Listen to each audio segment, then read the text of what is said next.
Hello and welcome to Conversations in Cleantech, the podcast that celebrates the clean tech industry and the people that power it, brought to you by Brightsmith.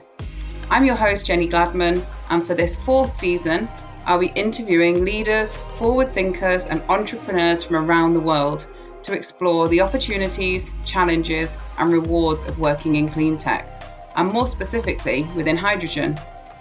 We'll be hearing from individuals with very different focuses within hydrogen, but with one clear goal of how we can fuel a cleaner, greener future.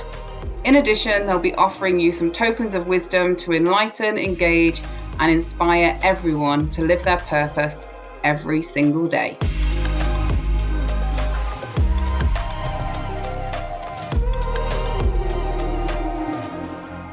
So today's guest has a huge commitment to the energy transition as its entirety. He has had a wonderfully varied career, and not only is he hydrogen podcast royalty, he is also the CEO of Protium Green Solutions. Chris Jackson, welcome to Conversations in Cleantech. It is such a pleasure to be here. Thank you so much for having me. How does it feel being on the other side? It's still strange. I think I prefer being on your side, but I'm adjusting to it more, I think, he says. I'm not sure. We'll find out at the end of this conversation. I'll be kind, I promise. Okay, well, thank you. Well, let's kick it off with a bit of a controversial topic. So speaking of the energy transition in its entirety, we've had a chat a bit before about the current narrative on the energy transition, which there seems to be two very definite camps. So if you want to give us a bit of an insight into who you are, how that fits with Protium, and then where that sits within the energy transition, I think that would be a pretty good start. Gosh, right. Okay. Small topic. Glad we're going straight in. Sure. So a little bit on me. So good to speak to all of your listeners here. My name is Christopher Jackson, CEO and founder of Protium. We'll probably talk a bit about Protium later. So for now, I'll focus a bit on me. In addition to founding Protium, I previously chaired the UK Hydrogen and Fuel Cell Association until I stepped down in July 21, partly to do with the government's strategy on blue hydrogen.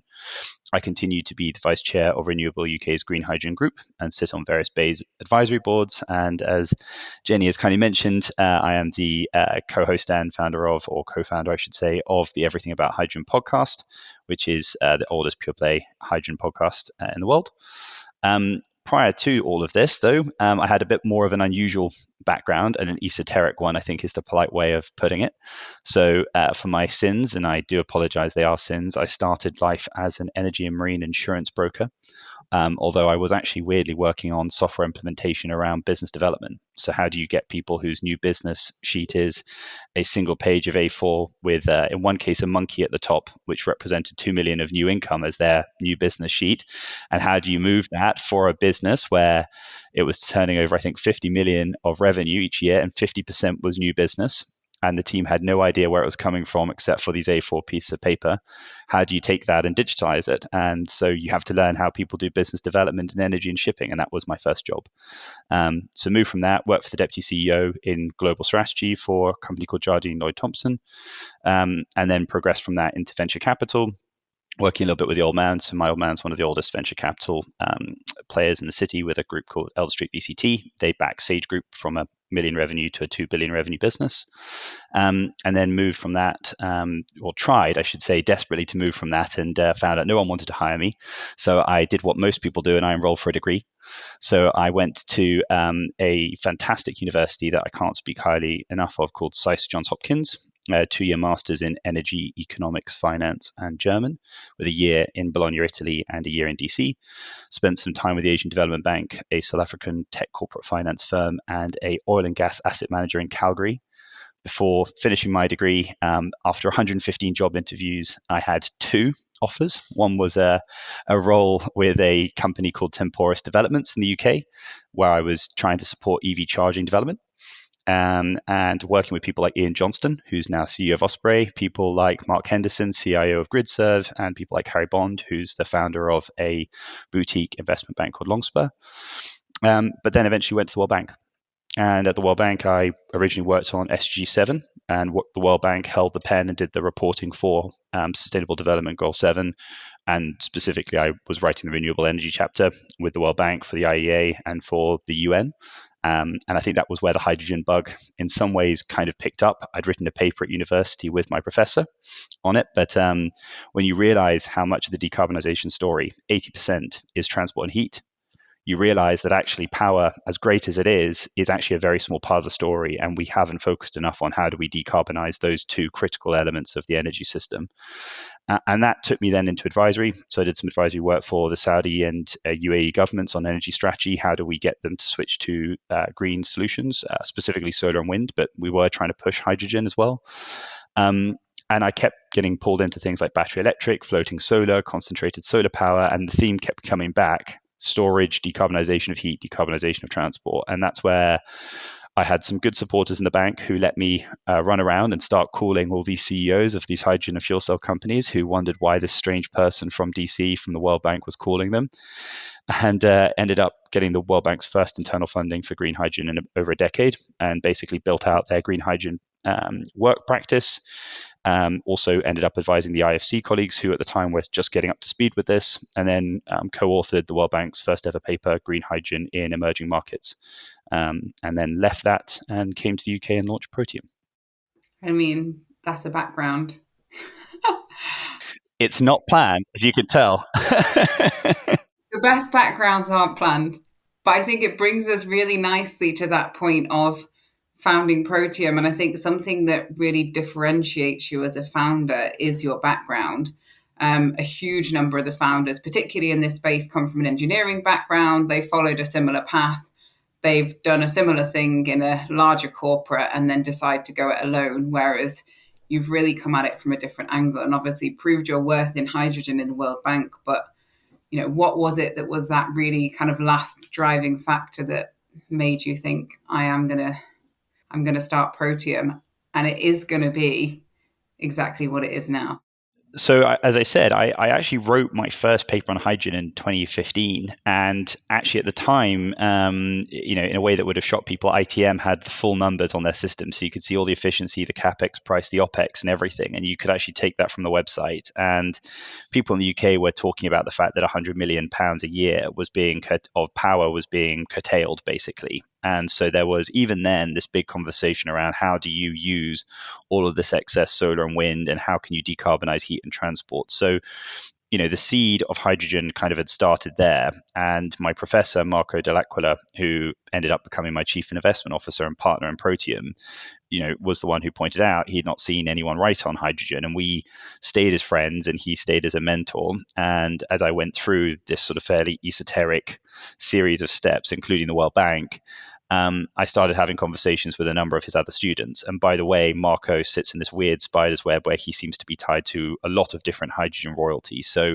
my two co-hosts, Andrew Leedham, legal counsel at Biotech, and Patrick Malloy, manager at the Rocky Mountain Institute's Breakthrough side for deep decarbonisation, both of them are former students of Marco. There are several other people across the hydrogen ecosystem, including Marcus Wiltoner, one of the hydrogen leads for McKinsey and the Hydrogen Council, who is also one of his students, and they pop up. Hans Koenig, Aurora Energy lead for Germany, also one of Marco's students. So they come up a lot. And chatting to Patrick, who's a good friend of mine, in pubs in DC, we just kept bouncing around these same issues of how do you integrate solar and wind? How do you decarbonize these hard to abate sectors? How do you switch a non-dispatchable electron into a fuel that can be multi-vector in use, stored over long periods of time?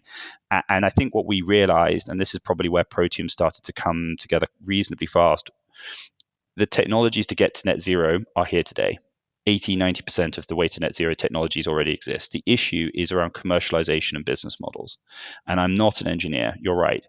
But what I think I am good at, and what one of my skills I think was the ability to pull together very bright, capable people, which I've been really fortunate at Protium to pull together an incredibly capable team. and to see how do you stitch different pieces together of the puzzle to create a business model. And that's really about people, understanding people's needs, understanding their concerns, understanding where they see value, and trying to align with those and build a proposition that caters to that. And probably the final push was, frankly, I came back to to London from DC in July 19, went and spoke to a bunch of people and said, this is what I want to do. Is this crazy? And I think Marco's words were something along the lines of, don't be a wimp and be a consultant, go and build something like a proper business. And that was where I said, fine, are you going to come and take the leap with me? And he sort of realized he'd shot himself in the foot and joined me. But it's nice. And I think when, talking about his network there, when you've got the support of somebody who has fingers in a lot of pies, then you're getting a lot of wisdom that's coming with that partner. So yeah, and we're fortunate. I mean, we've got one of our team is a guy called Peter Ram. Peter Ram has worked in the energy sector for over 30 years. He's built over 7 gigawatts of combined cycle gas turbines across Europe and North America, 100 megawatt plus solar and wind projects in North America. Extremely experienced guy. We've had people like Jen Baxter, who were part of the Protium team, who was the chief engineer at IMcKee. We've got people like Sir John Rose on the advisory board, who's the former Rolls-Royce CEO. I mentioned Mark Henderson before. People like David Scott, founder of Tribe, one of the first ESG asset managers in the UK, leader in the space. And I can't emphasize how important in an ecosystem, especially a growing nascent ecosystem, having really good people around you is. And that's something that I benefited from massively. And being open to realizing from the get-go that no matter how smart you are, there are people who are smarter. And the key is, how do you make sure that you listen, but also form your own view? Because people have more experience, but that doesn't mean that they're right, especially in a new market. And that, I think, is something that hopefully I don't get right all the time, but getting right more often than not.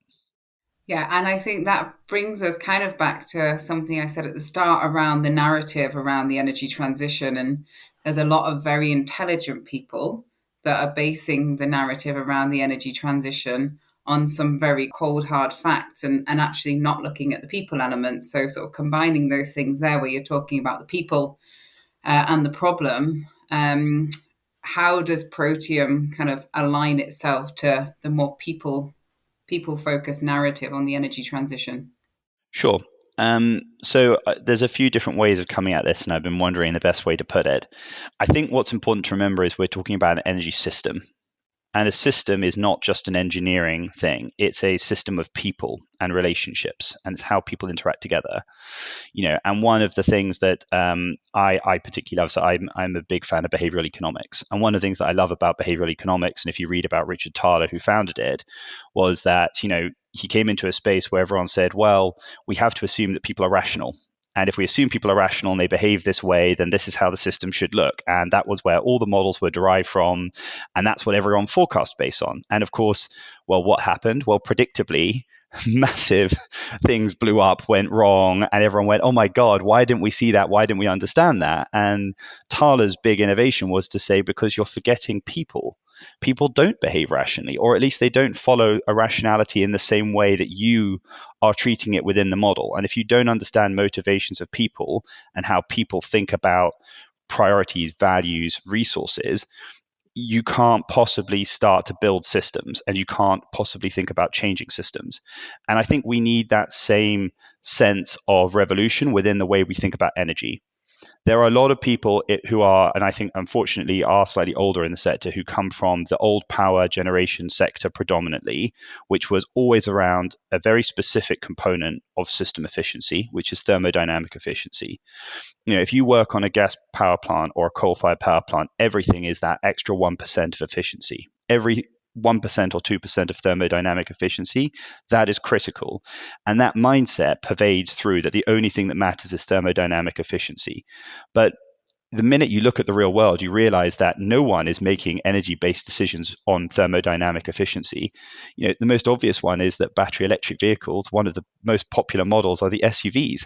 There's nothing thermodynamically efficient about an SUV. So why are people buying them? Well, they're buying them because there's a value proposition. They like being able to take the dogs in the boot of the car. They like the space for packing. They like, being comfortable over longer distances. And most people didn't buy battery electric vehicles or the Tesla Roadster because they were cheap or because they were reliable or because they were super efficient. They bought them because they were a unique driving experience, they were a status symbol, and because they wanted to be part of something in the future. And that mindset shift is something that I think the industry needs to move towards. We need to move towards an understanding of what is the value of energy, and how do we talk about the value of new technologies as opposed to simply looking at things at a commodity cost level. And that means not just talking about thermodynamic efficiency, but talking about system level efficiencies, right? What is the most operationally efficient way to use vehicles for a fleet operator does not necessarily mean the same thing as being the most thermodynamically efficient. What is the most resource efficient thing to do across an energy system is not necessarily the most is not the same as thermodynamic efficiency, right? I mean, the stupid example I've used to give to someone was, if you think about a knife, if you said, I've got the rarest piece of sushi in the world and I need to cut it perfectly, you'd go, well, I want the sharpest knife in the world so that I don't lose any of that sushi. But, would you really get a diamond knife to get the most efficient cut with the most wastage? Of course you wouldn't. It's ludicrous. But that's because you're saying, implicitly we understand diamonds are valuable, that resource is valuable. There is a trade between efficiency and the value of resource. But that's not the conversation we seem to be having in the energy sector. And it's very parochial. And I think that is a problem. And so part of what Protium is trying to do, and part of what really motivated us, is to go, let's stop having these quite insular conversations purely driven around one component of efficiency, which is thermodynamic. Let's have a much broader conversation around what is efficient for the way that people use energy today, i.e. their processes and the way that they run their own energy systems. What makes sense from a resource perspective? How do we balance between different mineral needs across different segments? Because lithium ion we also need for phones, and we need for data centers, and we need for all sorts of things, not just cars and energy storage. What is efficient for integration? We can't simply, assume that it's the most efficient thing to build massive transmission lines across oceans. It's not always the most efficient way of using resources. So let's have that conversation. And we need to think about people. There was the chairman, I think, or the CEO of National Grid in the UK a few weeks ago said, to meet the sort of scale up we're talking about in terms of electrification would require the UK to build 7 times more grid in the next 7 years than we built in the last 37 years. Right? Orders of quantum. Or put a different way, the ScotWind offshore wind allocation was a 27 gigawatt bid, right? 27 gigawatts of potential capacity to come online. Total interconnection between England and Scotland is 7 gigawatts, and that's maxed at chunks during the year. And those ScotWind projects are supposed to be connecting to the grid by 2030. There is a reason why every offshore wind developer in the world is looking at hydrogen. And it's because they're looking at broader system level benefits. And that's the conversation we need to have. And Protium does that by starting with the most important person in all of this, which is people, and in our case, customers. So Protium's model is to go after businesses that have a clear commitment to zero carbon and decarbonisation. We work with the customers to understand what their energy requirements are. Where are they using power? Where are they using heat? Where are they using transport? What components do they own? What components do they use through a third party? What is their timeline for scope 1, 2, 3 emissions? And crucially, how does their site work? Because this is the other thing. You can't always electrify a site. There might not be grid, there might not be space. So what else can you do? And the site, site operations, disrupting site operations can be fatal for an SME if it's their major site. So how do you enable them to transition without threatening their ability to operate? We do that piece of work, which some people call advisory, but actually for us, it's actually part of building infrastructure. We then develop, build, own, and operate green hydrogen and co-located renewable infrastructure for those customers to decarbonize those different elements. And that allows us to provide multiple net zero energy solutions enabled by green hydrogen and green electrons to that business without them taking technology risk or financial risk on their balance sheet. And as we build with multiple customers, the way that we view this and envisage this is that we're replicating the way that the old power system was built, the old gas grid system was built, and old water system was built, which, again, people are not looking at history when they're talking about gigawatt scale projects.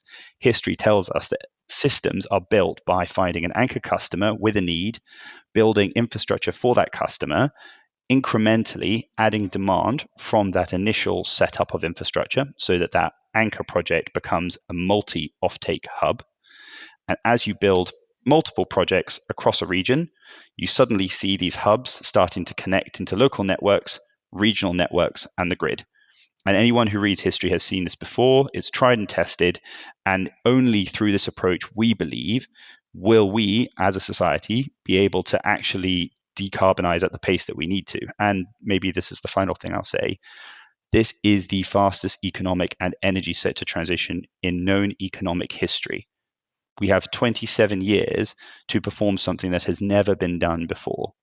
It took 120 years for electricity to go from 0% of global energy to 20%. And we're going to have to decarbonize from arguably contested numbers, 20% of global energy being renewable, to 60, 70%. And we have less than 30 years to do it. We can only do that when we actually learn from the lessons of the past and when we actually talk to customers and end users and we build products for them. If we're not talking to them and building for them, we are having the wrong conversations.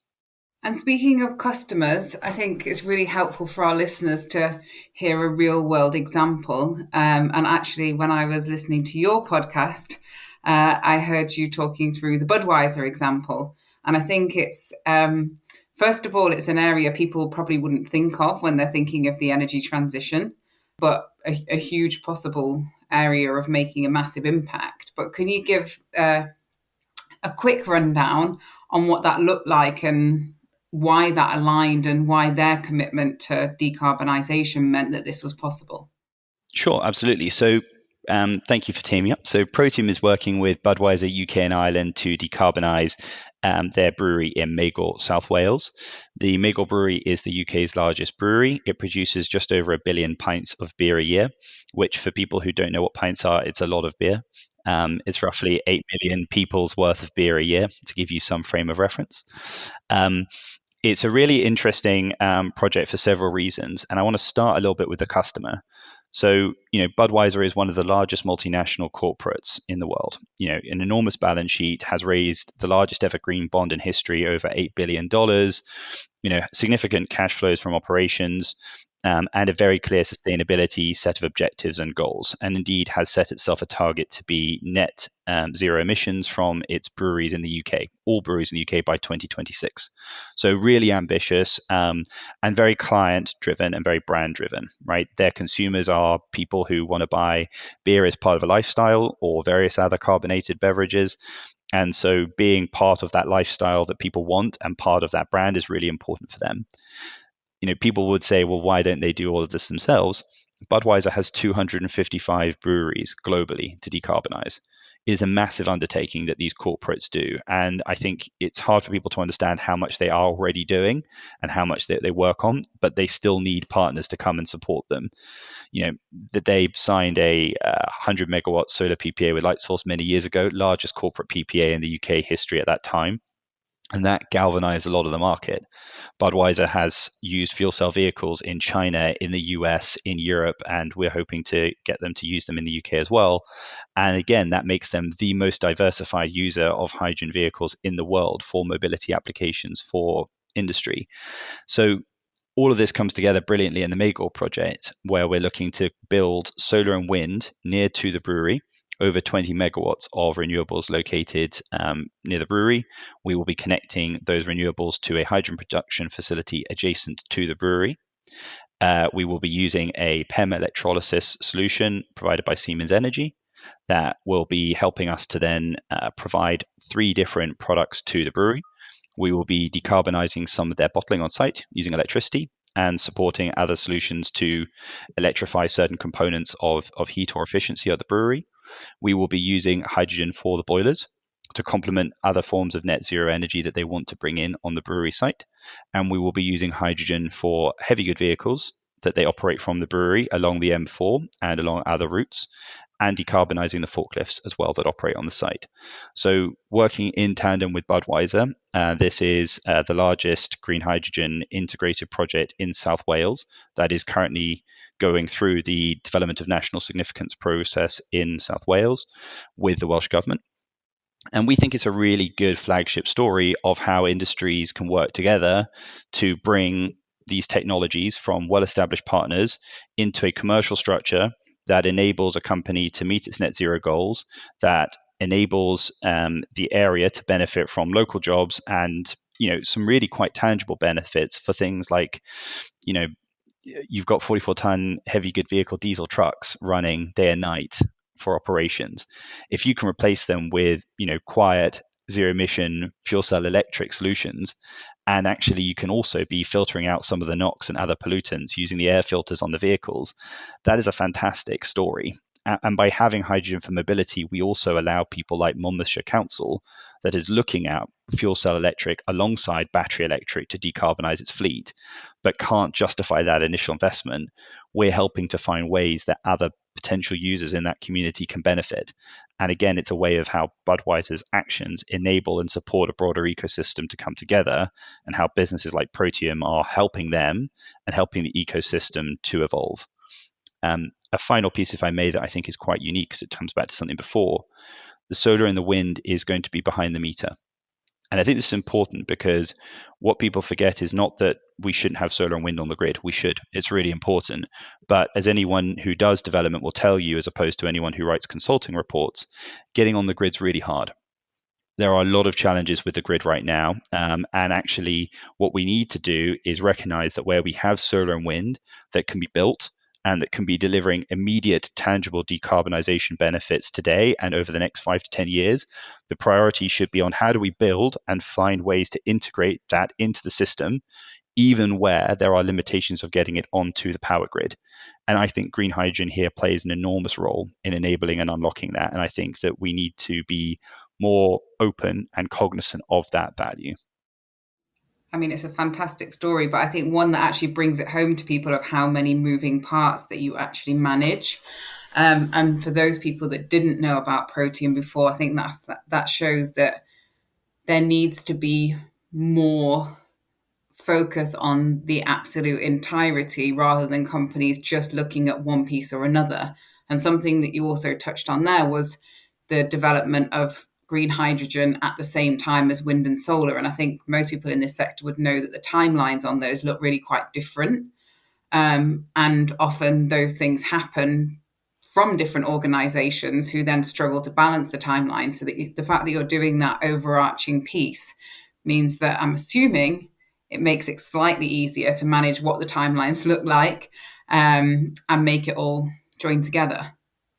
It's a great point. I mean, timeline is an issue for projects all over. But as I alluded to, one of the biggest timeline issues is grid. And actually, the planning and permitting in some cases can be done reasonably quickly. It's about actually getting access to the grid that is one of the barriers to getting some of these projects into the market. So I think we can help on aspects of the timeline. But you are right to point out something that is quite unique about us is that we actually do the full value chain. So we do the upstream solar and wind. We do what I guess would be conventionally called the midstream, which is the production of hydrogen using those renewables. And then we also enable parts of the downstream. So we'll work with customers to identify boiler, burner, or other forms of direct heat applications using hydrogen, direct and indirect application. And we work with vehicle OEMs to be able to build out networks so that we can do refueling. Now, Protium doesn't intend to operate a large network of hydrogen refueling stations. There are some fantastic businesses that are building that within the ecosystem. But from our perspective, you need projects like ours that are able to be almost standalone in the first phase to be able to get to a critical mass where hydrogen is being produced reliably for a very tangible customer at a competitive cost of capital that starts to drive down cost, making the whole structure more affordable and giving you that anchor base. And then you can use those assets, if you like, as you build them over time to enable that broader ecosystem to flourish. And I think projects like ours in Teesside, which we have a project in Teesside that we're going through the planning process on is a 68 megawatt green hydrogen facility. So should be the largest permitted green hydrogen site in Teesside early next year. Those sorts of projects are great for that, because there are multiple businesses in that area. And what we're trying to do is enable different businesses to trial and test hydrogen and understand its value. And maybe that's a final thing I haven't touched on a little bit here, which is, I've alluded to it, value. We do need companies and we need governments and investors to think a little bit more around this value piece. I talked about at the very beginning of the show. Why don't people all buy really small, dinky battery electric vehicles? Why do they go out and buy a Tesla Model X, or why do they go and buy, an Audi, e-tron? Apart from, they are brilliant cars. Why are they brilliant? Well, it's because people derive other benefits from them. So there are benefits to using battery electric that people enjoy, which is things like system resiliency, or it's to do with the driver experience. And some early studies suggest driver retention from using electric vehicles is higher for buses and HGVs. Well, a lot of those value benefits also accrue to hydrogen-based applications as well. How do you quantify them, and how do you get people to recognize the value? It's really important. We're fortunate that we've got some really good customers that do get that, but I think that is a really important part of how we see the system evolving. And how do you build flexibility in the system? Flexibility in energy storage, security of supply are things that we've all talk about, but only really in the last 18 months with the war in Ukraine, not just because of the knock-on on gas supplies, but actually watching 40% of Ukraine's power infrastructure being knocked out in the space of 2 weeks has made a lot of people realize that, again, what might make thermodynamic efficiency sense is actually bad for a system level approach where you need to think about resiliency and you need to think about redundancy. You can buy multi-fuel boilers on the market today that can run on hydrogen, can run on natural gas, can run on HVO, can run on biomethane. That gives you a lot of system level flexibility. You can't switch an electric boiler to run on other fuel. If the grid is down, the grid is down. And so what you need to think about is combinations of those technologies. How might you use a heat pump with a hydrogen multi-fuel boiler, or an electric boiler with a hydrogen? And how do you tie those things together? This shouldn't be a binary conversation. This should be about finding solutions that make technical sense for end customers.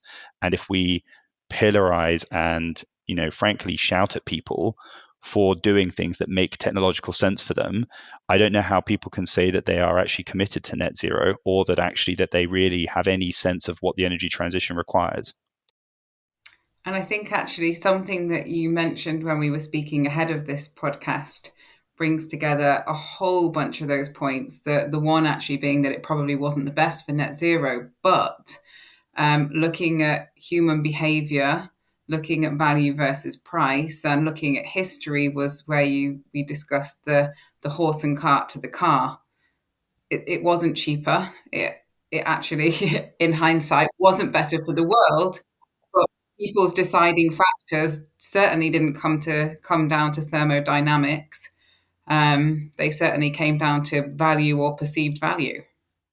Well, the one I always love is power, right? So the early power system itself is actually a great case study in this. So I'm a history nerd. So if you read a little bit about the first ever power grid that Edison set up in New York, it was small, right? Let's remember this. My point that it often starts small, and it was distributed. I think around 110 homes were on the original system. It had a shocking safety rate. I think people, who've studied a lot of history would realize 2 to 3 electrical engineers were dying daily in New York when the first grid was going up because they were getting electrocuted. So it certainly wasn't safe. It was not especially reliable. The grid did fall over and trip over a lot of the time because the wiring wasn't right. It wasn't safe. JP Morgan was an early advocate of the power system. He had it wired to his office. It burnt his office down twice. So again, not great. And the thermodynamic efficiency of the first dynamos in the power system, so it was run by coal. The thermodynamic efficiency they estimate was 2%. So for every 100 units of coal energy that you had, you got 2 useful units.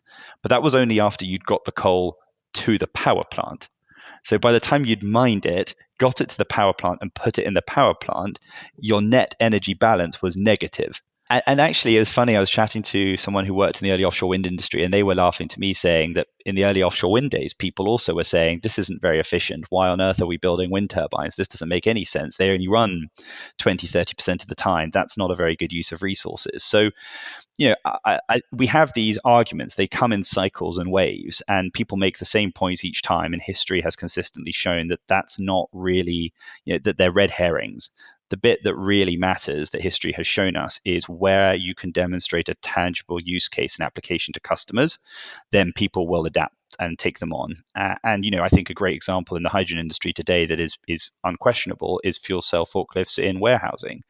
The payback period now is 18 months for plug power systems in Amazon and Walmart depots.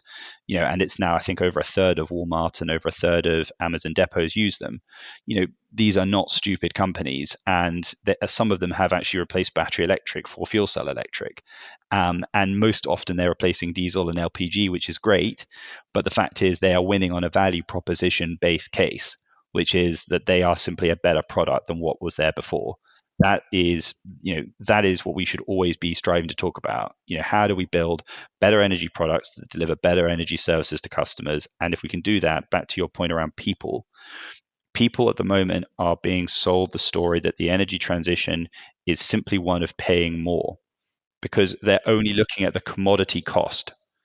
If you only focus on everything being an exact like for like, then the only thing you have to talk about is commodity cost. But the example I give is the phone industry.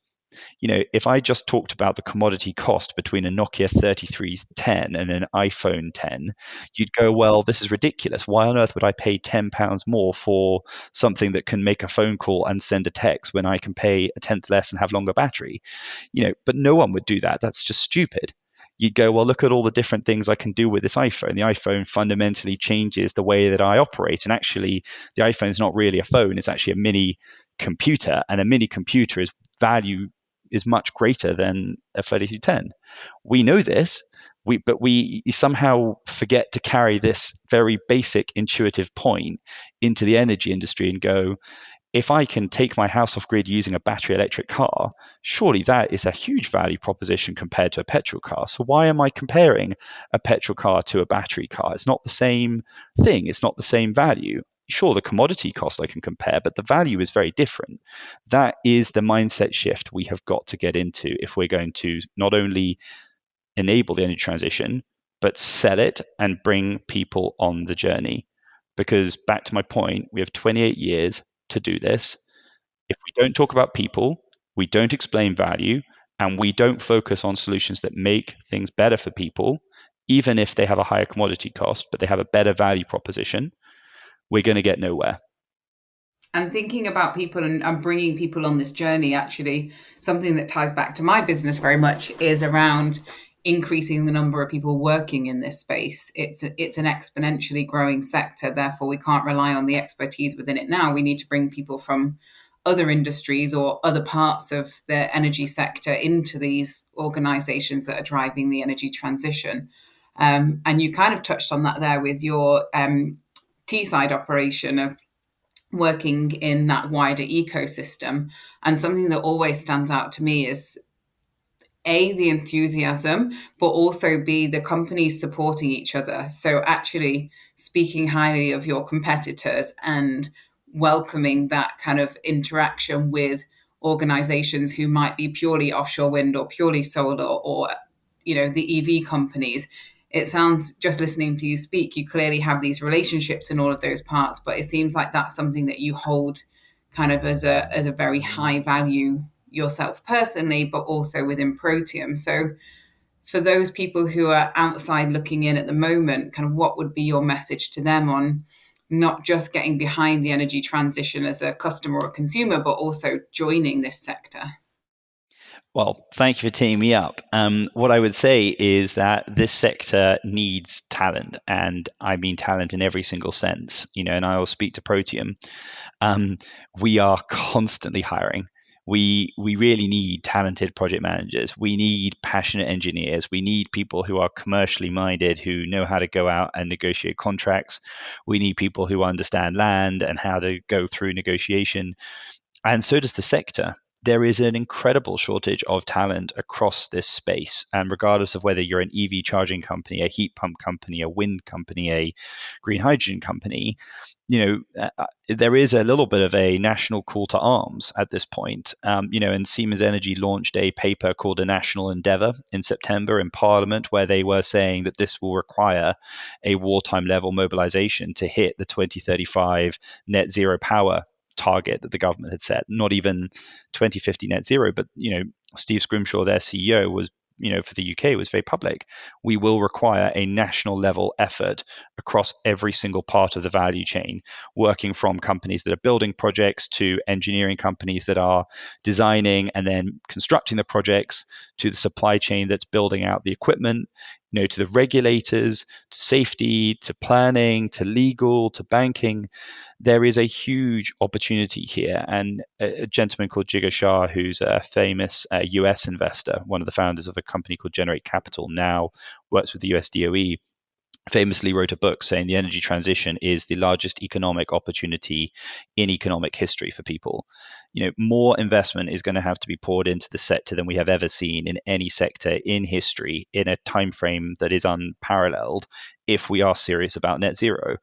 And for young people and for people looking to retrain who've had previous professions, there is almost a limitless amount of opportunity here. And companies like mine want to hear from you and see how we can take your skills and experience and help us make this journey happen. Because as I tell my team, this is the professional and personal fight of our lives, and failure is not an option. And I think you put it very well there. It's that retraining piece. I think actually inspiring young people who are embarking on their kind of initial journey seems less of a challenge, because actually there is a generational mind shift that's already happened there. But people retraining actually have such valuable skills and experience, because I'm a huge believer in the power of diverse teams and diversity in all its forms. But just that experience of having 10 people sat around a table who have worked in 10 different sectors, and the suggestions and ideas and creativity and actually constructive conflict that comes out of it is immense. Well, I mean, I completely agree. And I mean, just because we hire based on talent, that is why we hire, right? I mean, we haven't had any conscious policies on it, but we've ended up with a company of 46 people spread all across the UK, representing 15 different nationalities, I think nearly 20 different languages that people have the ability to speak across the business. There are things as well that we're trying to work more on. So we want to be 50% women. We are about 41% women across the business, which is not bad by energy and engineering standards. And I was actually pretty shocked that the combustion industry had told me at one point that the ratio of women in the UK combustion sector was 0.6%, which is quite a staggering number. And I think the engineering baseline is 18% women across the UK. But it's also bringing in, as you say, as many different voices from different backgrounds, different ages, different experiences, different geographies to come together. We have an office in Cardiff, an office in Edinburgh, an office in London, and it creates all sorts of interesting challenges in travel. But it does mean that we get to bring in talent from across the UK, and I think that's what we are going to have to do in this energy transition. We cannot be complacent about that. Talent is out there, and some of the people's CVs we've looked at, exactly to your point, Jenny, don't look like energy people. You read them and sometimes energy doesn't even appear once in their CV. But what you do see is a load of skills and experiences that actually translate brilliantly across into the space. And I think we are fortunate as an SME that we can be quite flexible in the way that we've worded our approach to people. We can just sort of, we don't have automatic screens. I think it is harder for some of the larger companies in the space, and I think that's something I would want to urge them to do more and to do better on, which is, I know you need to filter, I know you need to screen, but actually these keyword filters that you see, I think is closing out a lot of talent for these roles. And I think that's a shame. I agree. And actually, it's a sector where possibly the most important thing you can have is a passion for the end goal. And if you've got that, then that will drive you to fill those skill gaps or to learn quicker or to be able to have an impact, even if your background doesn't match the exact thing that you're doing. No, I mean, you're preaching to the converted, as they say. I guess that leaves us with one last point, is the kind of looking forward. So you've talked about the kind of growth of Protium. But if you were to look, and I'm not going to ask you to look 27 years in the future, because I think for a man that's already had 10 careers, that would be a struggle. But if we look at, 2, 3, 4 years down the line, what's in store for Protium, and kind of where do you see yourself adding the most value to this monumental challenge that we're facing? Yeah, it's a great question, and thank you for giving me the chance to address it. So, our sort of intention is that 2 years from now we are effectively start of 2025. So, our intention is to have several. Still single digits, but several large integrated green hydrogen projects in the UK going into the final stages of construction, and ideally some of them really at that stage more going through testing and just going through kind of final approvals before they become operational. What we have said as our corporate goal is we want to knock out 1 million tons of CO2 a year displaced by 2030. And I think the way that we do that is by demonstrating in this first wave of projects that we're hoping to get through final feed and financial decisions in the next 12 months, is to kind of prove that model, prove that what we're doing works, prove that it makes sense, prove the customers are happy, show the trajectory for cost declines and the value that we've spoken about several times on this show, and then really scale up at pace. Because I think the challenge right now is, a lot of businesses have tried really hard to run as fast as they can and have these global take over the world ambitions. And I don't think it's anything to do with their lack of passion. I think I'm hugely supportive of many of their passions, but they spread themselves too thin and too thin too early. And I'm very mindful that, we have a job on decarbonisation, but we also have a job for our team, the people who've chosen to work with us. We have a job for our customers, our suppliers, and our investors. So, next 2 years is get these first projects done, prove they work, prove the model, and show everybody that this crazy idea, or seemingly crazy idea, I should say, that we've been speaking about for, the better part of the last 3, nearly 4 years now, will be 6 years by then, is real. And then really start to do this at scale. And I think part of what we see is that there is enormous level of demand out there, and people just are wary of being the first mover. And, my message, I guess, to people listening to this podcast is, if you can help, we want to hear from you. If you're a customer trying to figure out how to do this on your own journey, come and chat to us. If you're someone who's looking to work in the space or retrain, come chat to us. If you're an investor who's trying to support these types of businesses, come and chat. And if you're a regulator or a policymaker who doesn't have a clue what's going on, but is really keen and passionate about net zero, and you want to see what we can do, come and talk, because we can't do this on our own. And that's probably the most powerful thing that actually, Jenny, we really are trying to do, is we're trying to show others that this works. We are trying to blaze a path, and be as bold and aggressive as we can be to show that this works, so that others can follow, so that other businesses, other entrepreneurs, other investors can go, this model works. And Protium alone can't move the dial globally. But if we can inspire 10, 50, 100, in wild dreams, obviously, maybe even more, to copy us and be, as successful, and hopefully some cases more successful, we'll have made a difference in some way. And I think that's what we really want to do, is to make a material difference to fighting this issue, which, as I said before, is going to be the biggest professional and personal challenge of our lives. Well, I mean, you certainly got the passion and the determination, and it sounds like you're growing the right team. So, I think you're on the right path, and we're going to see very big things from Protium in years to come. Here's hoping. And thank you very much for your time on the show. It's lovely to be. It's lovely to have the chance to talk a little bit about us, and hope your listeners enjoy it as well. Me too, and I hope I was kind enough with you on the other side of the desk. Yeah, you were very kind. I'm not sure I'm so kind.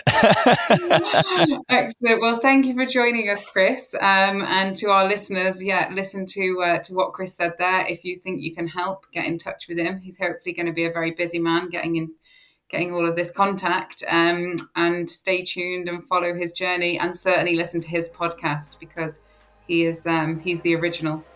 Well, thank you very much. Thank you for listening to Conversations in Cleantech, brought to you by Brightsmith. If you've enjoyed this episode, please be sure to subscribe, like, and leave a review. Every time you do, it helps others to find the show. For more information on how Brightsmith can help you to build a sustainable future through identifying, attracting, and retaining diverse talent, please head over to brightsmithgroup.com.